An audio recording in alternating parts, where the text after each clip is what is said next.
Hello， 大家好，我是卡皮。之前很多人都希望我做一期关于火箭队的视频，这个你们不用说，我自己也会做的。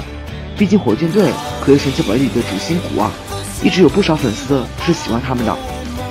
那么今天在这期视频里，我就来给大家介绍一下火箭队分分合合的50过程吧。第一次面临解散危机，在神奇宝贝无印第47集中，小次郎的身世被揭穿，因为未婚妻卢美嘉的纠缠，发生一系列事情。在这集的最后，武藏和喵喵都以为小次郎要去过有钱人的生活，不会再回来了。可没想到，小次郎跟卡蒂狗告别后还是回来了。当时武藏那是个感动啊，在热气球上和小次郎互诉衷肠，完全忘记了地面上的喵喵啊。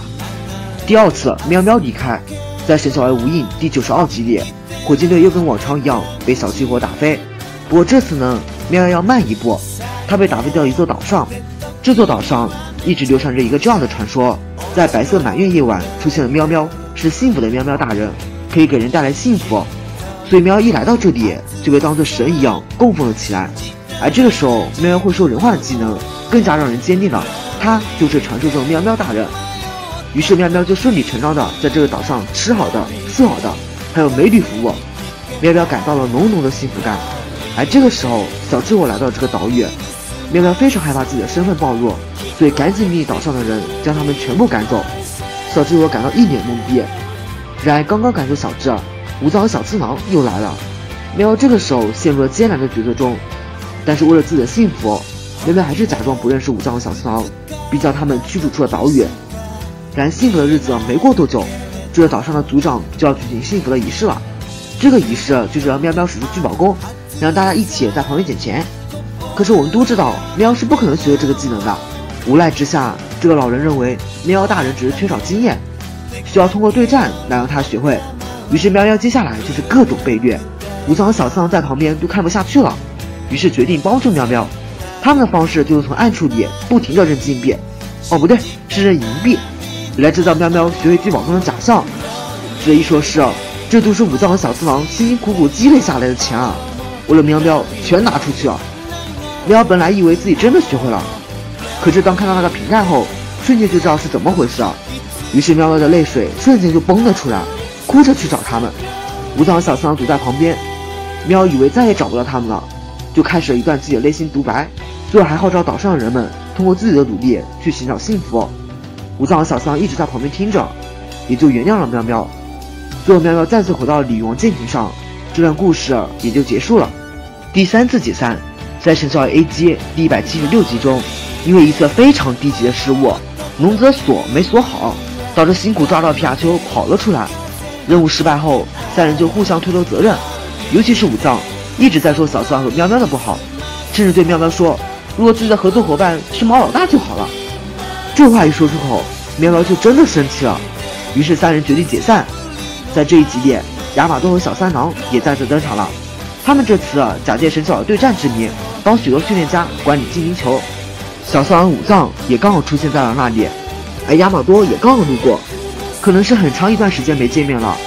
亚马多一来就挖苦了一番武藏，然而更过分的是，他竟然当着武藏的面抢男人，因为刚和武藏吵架，小次郎就这样被骗走了。武藏这边也不甘示弱，你抢我男人，那我也抢你男人。于是武藏这边就拉着小三郎入伙了。然而在搬运精灵球的过程中，火箭队阴谋被小胜听到了，小胜立马将这个消息告诉了小智。眼看大事不好，亚马多和小次郎只好应战，但是登场的台词肯定还是要说的。然后最搞笑了，这两人的台词一点都不搭。另一边武藏和小三郎也是同样的情况，只不过武藏要更狠，还踹了小三郎一脚。双方被打倒后，武藏、小次郎和喵都在偷偷摸摸的捡精灵球，然后就捡到一块去了。最后还是喵拿出一块饼干，说他们以前3个人都是一起分一块饼干的，于是他们3又重新和好了。第4次解散，在神奇宝贝 DP 117集中，因为一次又一次被皮卡丘打飞，武藏和喵都已经厌倦了这种生活了，但小次郎还是一直在旁边加油打气。这次他们来到一个面馆，即使身上没钱，他们还是顶不住诱惑去吃了一碗拉面。可没想到是，这家拉面的老板刚好就是武藏和小次郎以前在火箭队总部帮助过了后辈。这个人非常感谢武藏和小次郎，就连面馆的名字都跟武藏和小次郎有关，所以面前什么的根本就是小事。这个时候，拉面师傅的面团不小心扔了出去，喵喵见状就展现了一下自己的绝活，这个后辈顿时就看呆了，立马想着要聘请喵喵来做拉面的师傅，还说未来要将面馆交给喵喵。喵喵一听，明显就心动了，但是小次郎却还没有察觉到这点，说喵喵是我们的伙伴，是不行的。这个后辈也就没有再继续过问了。后来火箭队又去抓皮卡丘，结果依然是被打飞。这次武藏和小次郎都认为是喵喵的错，喵这下就受不了了，提出要退出火箭队去做拉面师傅。小次郎想去劝阻，却被武藏阻止了。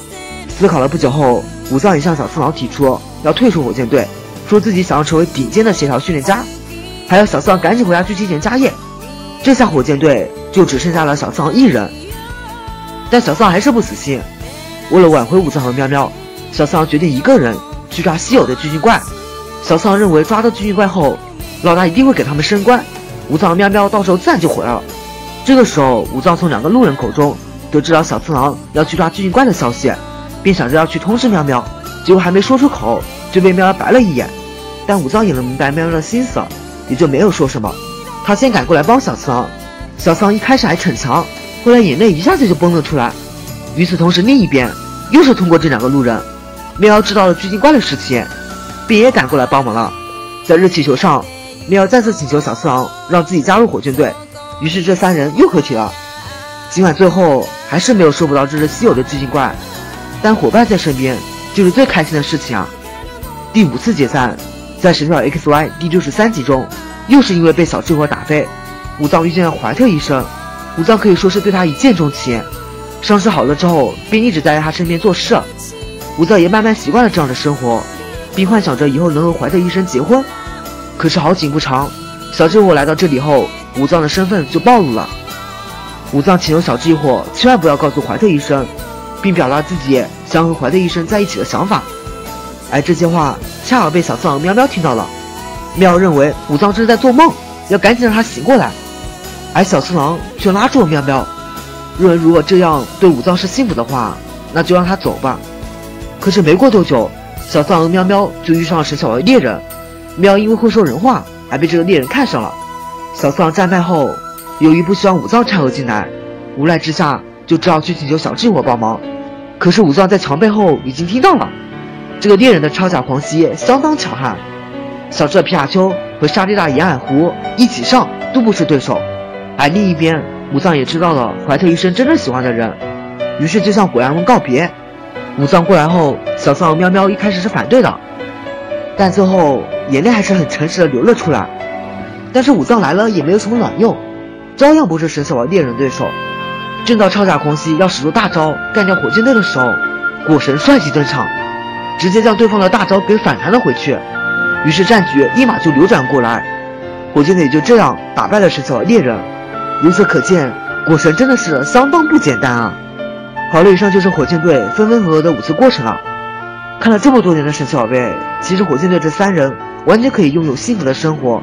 武藏可以通过华丽大赛走上明星的道路，而小次郎那么一个温柔的人，即使混得再不济，家里也有着亿万家产等着他去继承。而喵喵则是我最心疼的一个了，他真的有无限的可能，他多才多艺，他是肯干，只要真的能给他一个机会，他绝对不用再过上这种穷困潦倒的生活。记得在 DP 103集中，因为一些事情，喵向小智火编造自己退出火箭队的谎言。小光天真以为他真的退出了，便想着要将他推荐给电视台的主持人认识。喵感到非常兴奋。然这个时候，武藏和小次郎突然出现了，小智直接对他们说：“喵已经退出你们了。”武藏和小次郎刚开始是不敢相信的，后来双方就打了起来。大家都知道的，这2人正面是绝对刚不赢小智一伙的。看着武藏和小次郎被打，喵就有点心疼了，名利什么的都是浮云，于是立马冲了上去，推开了小智，再一招将钢地企鹅打趴下了。这一刻绝对是喵喵最帅的时候啊！但这也因此错过了一个出名的机会。